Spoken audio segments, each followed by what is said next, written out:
थोड़ी देर में यूपी में सबसे बड़े इंटरनेशनल एयरपोर्ट की सौगात देंगे पीएम मोदी। पीएम दोपहर 1 बजे जेवर एयरपोर्ट का शिलान्यास करेंगे। जेवर एयरपोर्ट दिल्ली एनसीआर में दूसरा इंटरनेशनल एयरपोर्ट होगा और यूपी में 5वां अंतर्राष्ट्रीय एयरपोर्ट होगा। सीएम योगी और केंद्रीय नागरिक उड्डयन मंत्री ज्योतिरादित्य सिंधिया की मौजूदगी में पीएम एयरपोर्ट का शिलान्यास करेंगे। जेवर में रंगारंग कार्यक्रम के लिए तैयारी की गई है। कलाकार अपने सांस्कृतिक कार्यक्रमों से पीएम मोदी का स्वागत करेंगे। स्थानीय लोग भी एयरपोर्ट के आसपास पहुंचे। स्थानीय लोगों ने एयरपोर्ट बनने को लेकर खुशी जताई है। पीएम के जेवर पहुंचने से पहले सीएम योगी ने तैयारियों का जायजा लिया है। एयरपोर्ट की सौगात के दौरान पीएम एक रैली को भी संबोधित करेंगे। एयरपोर्ट के शिलान्यास से पहले सीएम योगी का ट्वीट। सीएम बोले कि जेवर एयरपोर्ट यूपी को नई वैश्विक पहचान देगा। केंद्रीय मंत्री ज्योतिरादित्य सिंधिया ने कहा कि जेवर एयरपोर्ट बन जाने के बाद लाखों लोगों के लिए रोजगार के अवसर पैदा होंगे। ज्योतिरादित्य सिंधिया का दावा है कि जेवर हवाई अड्डा राष्ट्र के विकास में मदद करेगा। जेवर एयरपोर्ट पिछले 7 साल में यूपी में बनने वाला 10वां एयरपोर्ट होगा। कि जिस उत्तर प्रदेश में एक जमाने में केवल 70 सालों के लिए केवल 2 हवाई अड्डे होते थे, आज उसी उत्तर प्रदेश में 9 हवाई अड्डे कुशीनगर के साथ बन चुके थे। ये 10वां हवाई अड्डा का भूमि पूजन किया जाएगा। जेवर एयरपोर्ट के पहले चरण में 1334 हेक्टेयर में 2 रनवे बनेंगे। पहले चरण में 1 करोड़ 20 लाख यात्रियों के सफर करने की संभावना है। योगी सरकार का दावा है कि एशिया का सबसे बड़ा और दुनिया का चौथा सबसे बड़ा एयरपोर्ट होगा। एयरपोर्ट पूरी तरीके से प्रदूषण मुक्त होगा। जेवर एयरपोर्ट सितंबर 2024 में शुरू होने की उम्मीद है और इसके बनने से दिल्ली एयरपोर्ट का एयर ट्रैफिक लोड कम हो जाएगा। नागरिक उड्डयन मंत्रालय के मुताबिक जेवर एयरपोर्ट बनने से लगभग 35,000 यात्री दिल्ली से नोएडा एयरपोर्ट की तरफ जाएंगे। यूपी के यमुना एक्सप्रेसवे को मिल सकती है आज एक नई पहचान। बदला जा सकता है नाम। नोएडा से आगरा को जोड़ता है यमुना एक्सप्रेसवे। अटल बिहारी वाजपेयी के नाम से जाना जा सकता है एक्सप्रेसवे। जेवर एयरपोर्ट शिलान्यास कार्यक्रम में पीएम कर सकते हैं ऐलान। नौसेना की ताकत में हुआ इजाफा। जंगी बेड़े में शामिल हुई साइलेंट किलर पनडुब्बी INS वेला। भारत की सबसे घातक पनडुब्बी है वेला और कलावरी क्लास की चौथी सबमरीन और स्वदेशी पनडुब्बी है वेला। 221 फीट लंबी 40 फीट ऊंची पनडुब्बी है। INS वेला 1565 टन भार के साथ स्टील्थ टेक्नोलॉजी से लैस है। 22 नॉट रफ्तार के साथ समंदर में 350 मीटर की गहराई तक जा सकती है सबमरीन और वेला के जरिए बिछाई जा सकती है समंदर में माइंस। INS वेला को मेक इन इंडिया अभियान के तहत किया गया है तैयार। स्टील्थ टेक्नोलॉजी के चलते रडार भी इन्हें पकड़ नहीं पाती। कई दिन गायब रहने के बाद सामने आए मुंबई के पूर्व पुलिस कमिश्नर परमबीर सिंह। चंडीगढ़ से मुंबई पहुंचे हैं। मुंबई एयरपोर्ट से सीधे कंदावली के क्राइम ब्रांच दफ्तर पहुंचे परमबीर सिंह। कहा कि सुप्रीम कोर्ट के आदेश का पालन किया। परमबीर सिंह ने गृह मंत्री अनिल देशमुख पर आरोप लगाया कि 100 करोड़ का टारगेट दिया गया था वसूली का। यूपी चुनाव को लेकर दिल्ली में बीजेपी ने बुलाई अहम बैठक। संगठन मंत्री BL संतोष ने यूपी के सभी जिला प्रभारी और सह प्रभारियों को बुलाया है। सीएम योगी और प्रदेश अध्यक्ष स्वतंत्र देव सिंह बैठक में रहेंगे मौजूद और बैठक में चुनाव के प्रचार अभियान की रणनीति पर चर्चा होगी। राष्ट्रपति रामनाथ कोविंद का कानपुर का दौरा है। आज बतलर तकनीकी विश्वविद्यालय के शताब्दी समारोह में शामिल होंगे। मुलायम सिंह यादव से मिले यूपी के बाहुबली राजा भैया। मुलाकात के बाद बोले जन्मदिन की बधाई देने आया था। राजा भैया ने कहा कि मुलायम सिंह यादव से मिलने आया था, कोई सियासी मतलब ना निकाला जाए। राजा भैया ने जनसत्ता दल लोकतांत्रिक नाम से पार्टी बनाई है। दबंग छवि वाले राजा भैया कुंडा से 1993 से लगातार विधायक चुने जाते रहे हैं। जयंत चौधरी पहुंचे लखनऊ। यूपी विधानसभा चुनाव को लेकर RLD SP गठबंधन पर आज लग सकती है मुहर। अखिलेश जयंत की आज लखनऊ में बैठक संभव। सूत्रों के हवाले से खबर है कि सीट शेयरिंग को लेकर हो सकती है चर्चा। शीतकालीन सत्र को लेकर आज कांग्रेस ने बुलाई अहम बैठक और संसद सत्र में मोदी सरकार को घेरने के मुद्दों पर होगी चर्चा। सोनिया गांधी आज पार्टी के वरिष्ठ सांसदों के साथ बैठक करेंगी। शाम 4 बजे सोनिया गांधी के आवास पर यह बैठक होने जा रही है। सूत्रों के हवाले से खबर है कि कांग्रेस संसद सत्र के दौरान किसानों के मुद्दे और महंगाई समेत करीब 15 मुद्दों पर सरकार को घेरेगी। 29 नवंबर से शुरू हो रहा है संसद का शीतकालीन सत्र।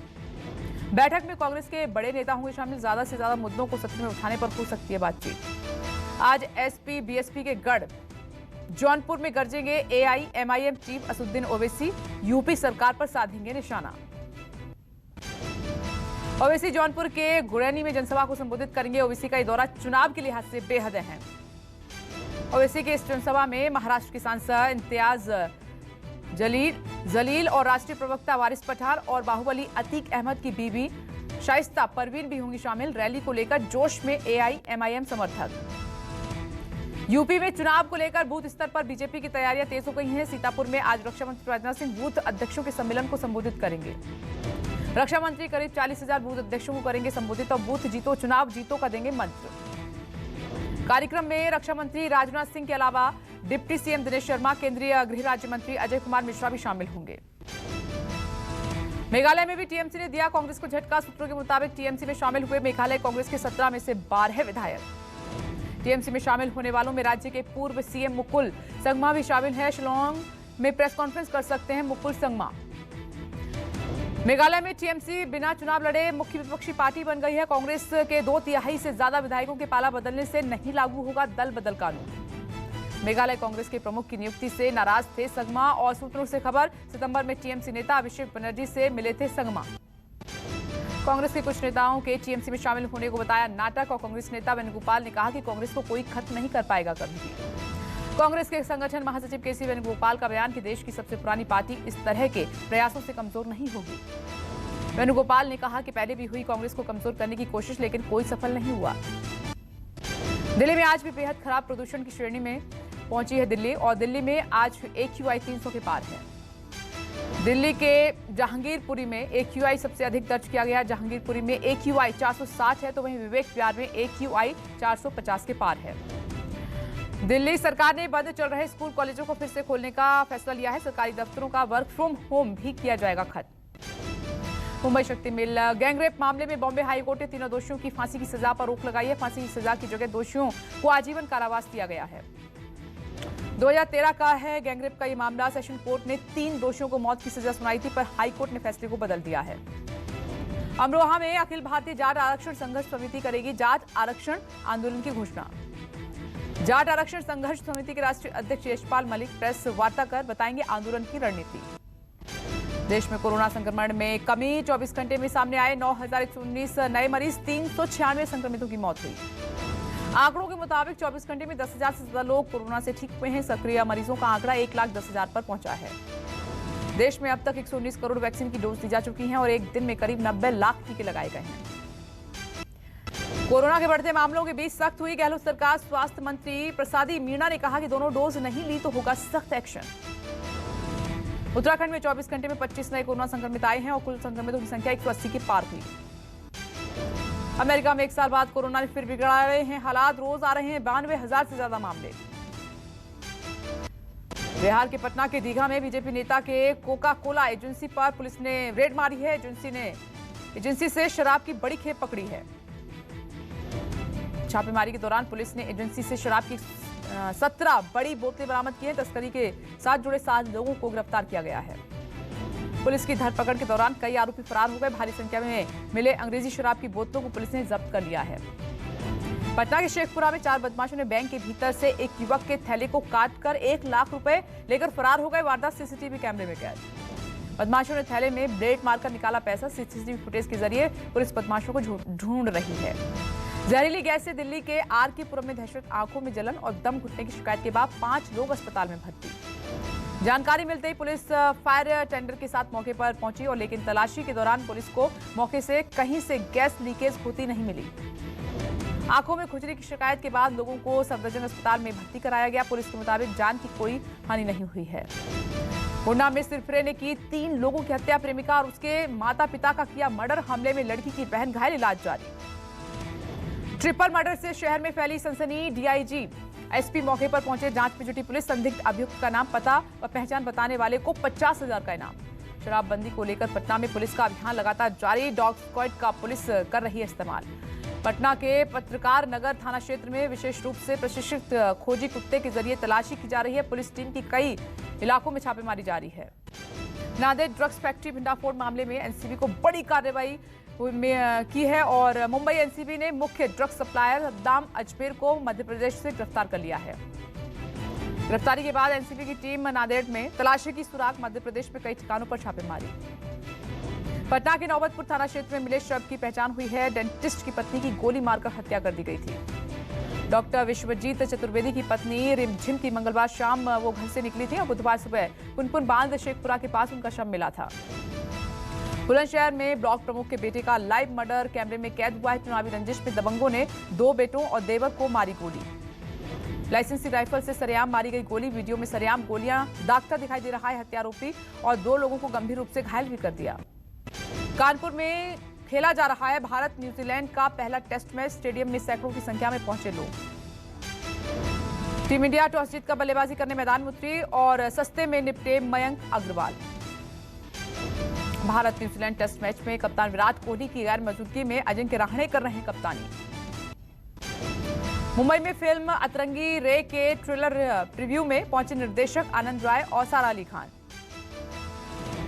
सलमान खान के पिता सलीम खान ने अपने जन्मदिन पर सोशल मीडिया पर शेयर की खास तस्वीर। एक ही फ्रेम में दिखा पूरा खान परिवार।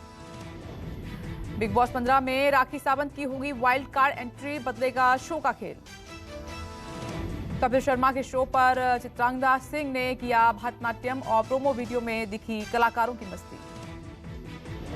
फिल्म टाइगर जिंदा है में असली खुंखार भेड़ियों के साथ सलमान खान ने किया था शूट, शेयर किया वीडियो।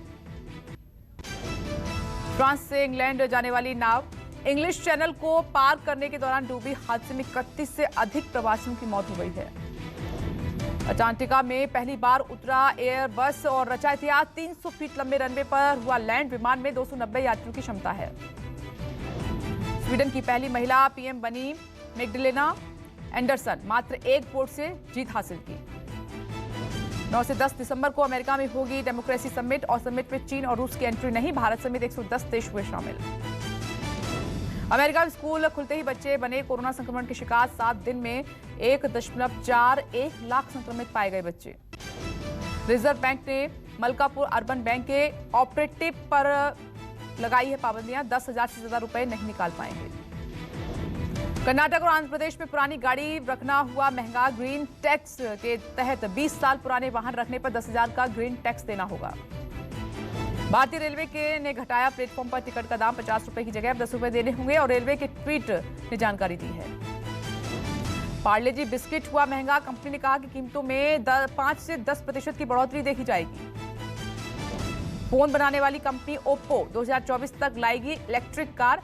एप्पल और शाओमी भी इस क्रम में शामिल हैं। नमस्कार, मैं हूं मानक गुप्ता। अगर आपको हमारा ये वीडियो पसंद आया हो तो इसे लाइक और शेयर जरूर करें और हां, हमें सब्सक्राइब और फॉलो करना ना भूलें ताकि आप देश और दुनिया की कोई खबर मिस ना करें। तो जुड़े रहिए हमारे साथ और देखते रहिए न्यूज़ 24।